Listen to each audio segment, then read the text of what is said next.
fantastic, magical, wonderful start to your week. I know I am. It is my day off, and I am so incredibly excited.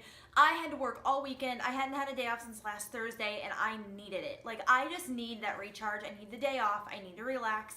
I need to do absolutely nothing all day. I literally got out of my pajamas for this video, and I will probably put them back on when I'm done.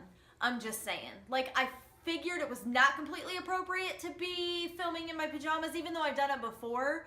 And I mean, it's you guys, so I know that you don't like care, but I was like, you know what, no, I may like go wash my car or something later, so I need to get at least like jeans on and a t-shirt. So I was just like, you know what, I'll throw on my Pizza Cat shirt, throw on some jeans, I'll just put my watch on, I'll look like I care about today, put a little makeup on my face, you know, like make myself slightly presentable for this video, just cause, yeah, right? Right. Who am I kidding? I don't even know. It's lazy day, it's lazy Monday, don't judge me. But we are not here to talk about lazy Mondays and the fact that I just got dressed. We are here for GA Recap Monday, where I recap the newest episode of Ghost Adventures Aftershocks, Ghost Adventures, or in this case, Zach's brand new show, Deadly Possessions. Oh my God, I'm obsessed. I am obsessed. I love the show already, and it's been one episode. And we have tons and tons and tons and tons and tons to talk about, so we're gonna get started. Okay, thanks, bye. Now, a short synopsis if you don't know. Deadly Possessions is Zach's brand new show that debuted on the Travel Channel this past Saturday night.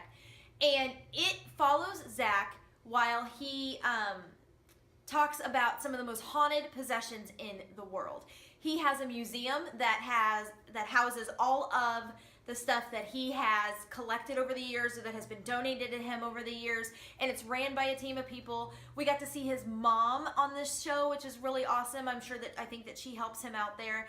And then of course Aaron and Billy were there as well as some of their other helpers we got introduced to. Theodore, who kind of helped Zach run everything there.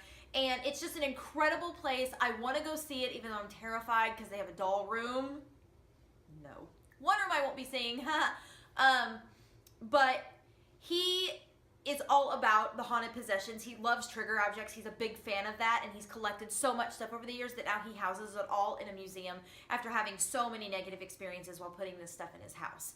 And so on Deadly Possessions, he brings in a couple of people each episode to talk about some of the most haunted possessions in this world. And today, his first episode, oh dear God, he went like go big or go home, bringing two of the most haunted possessions in the world ever.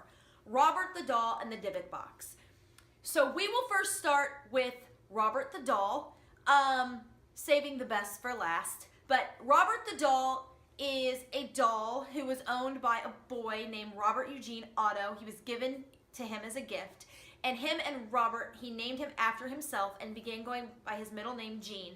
And Robert became his everyday companion into adulthood. That's just creepy, but whatever. He became his companion through adulthood. He treated him like a real person. He took him everywhere with him, talked to him, everything. And now it's believed that Robert in some way had possession over this little boy and maybe housed him. I don't know. In any way, they believe that Robert has some sort of an evil power, a way to curse you, and so many people have had multiple issues with Robert the Doll after just respecting him and being cruel to him. He now has a caretaker, this girl who takes care of him, and I fully believe that Homegirl's possessed. I think that Robert has the same power over her that he had over the little boy. Just because when she was talking to Zach and talking about Robert, she was very protective of him. She cared about him a lot. She was very apprehensive to let Zach hold him, and Zach literally had to ask permission to Robert to get permission to like have him hold him and take a picture with him, because if you just snap a picture without asking, that's kind of when all chaos breaks loose. And to prove that theory, they brought in this woman named Bonnie who had went to see Robert in his museum in Florida where he was housed, and or where he lives, and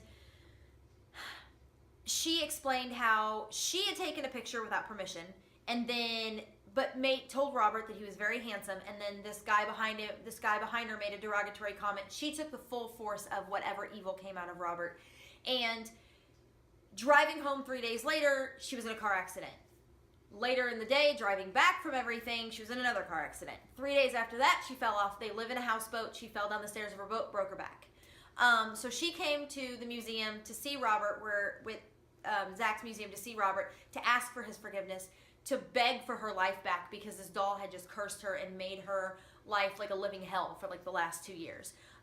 Robert is believed to have inspired the movie Child's Play, so he's like the real life Chucky. Freaking hate those movies. One of the reasons I hate dolls in general is because I was like 4 and I watched Child's Play with my dad because he thought that was proper parenting, I guess. And now I have like PTSD over dolls and clowns and crap, oh my. So watching the episode was tough because I hate dolls.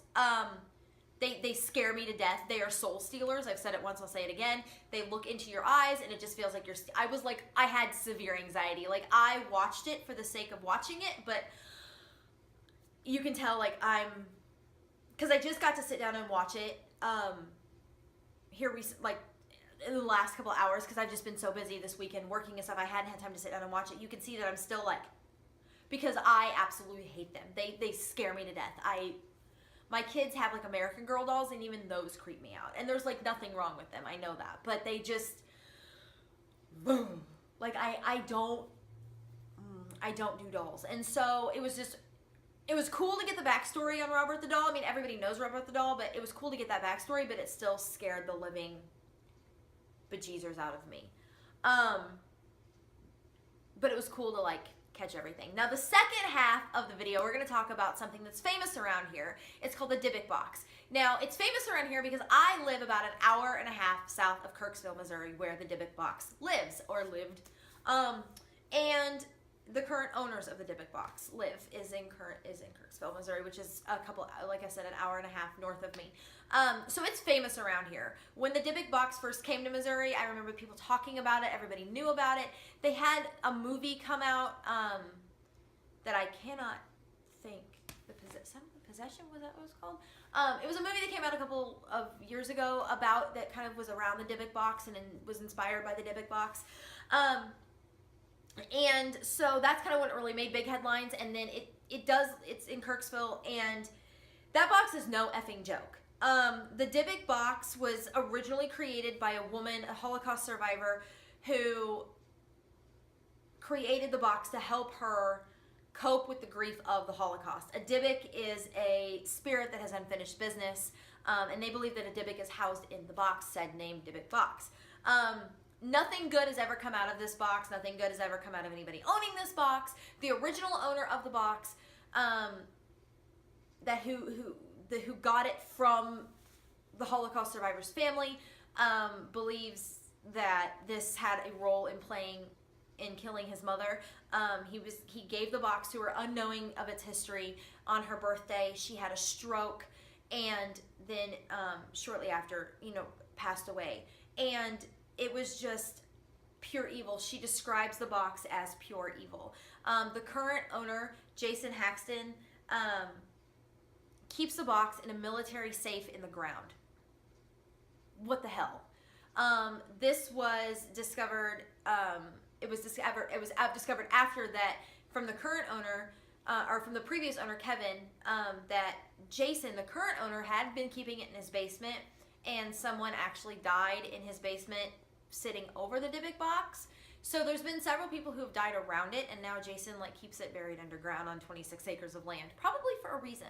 Although I believe that there is some sort of an attachment there. It's really, really creepy. They put the attachment to the test. They put Kevin in an isolation room in the basement with the box and a trigger object from the family of the original owner. And while he was down there, things start happening. Lights in the museum room start to flicker. Kevin is starting to act really weird. He's saying these whispers and then all of a sudden, out of nowhere, he starts reciting this poem, and it's not his voice. He sounds almost sinister and evil, and it's really deep and groggly, and it's just talking about coming into your dreams and tormenting your soul. And you could tell that it was about the box. It was really creepy. And what's crazy is when Theodore goes down there to kind of snap Kevin out of it, Zach sends him down there. And Zach's talking to Kevin too. Kevin is kind of just out of it. He doesn't really have any recollection. He's like, hey, you got some activity going on down here. Talks about some manifestations that he's seeing of like wispy arms and stuff. And what the hell, dude? Like, you walk into the room and you open the box. Of all things. Like, I get that Zach's museum is probably 7 shades of haunted because of everything that's in there. I mean, duh. It houses some of the most possessed and haunted objects in the world. However, this is the most haunted object ever. Ever, ever, ever, ever, ever. The Dybbuk box is hands down the most haunted object in the entire freaking free world. And you just open the door and let God knows what out of it. And then you start sounding like the narrator from the damn Exorcist movie and start reciting this poem like a freaking freak show. And then you're all emotional and sad about it and freaking out. I'd say the Dybbuk box is like living up to his name. Okay, thanks, bye. Neither one of these objects do I ever have a desire to come in contact with ever. Although I would love to see Zach's museum, but I would never want to come into contact with either one of these objects because something is seriously wrong with both of them. They live up to their name very, very well. And I think that they were a perfect introduction to Zach's new show, which I think is going to be an amazing hit. I think it's going to be awesome. I can't wait to see more episodes of it because if this episode, the first one, was this good, I can only imagine because things only get better with time. But that is all I have for GA Recap Monday. I will be back on Friday for GA Flashback Friday, where I will be recapping a past episode of Ghost Adventures. Until then, stay happy, stay healthy, have a great, wonderful rest of your week. Much love and happiness, guys. Bye!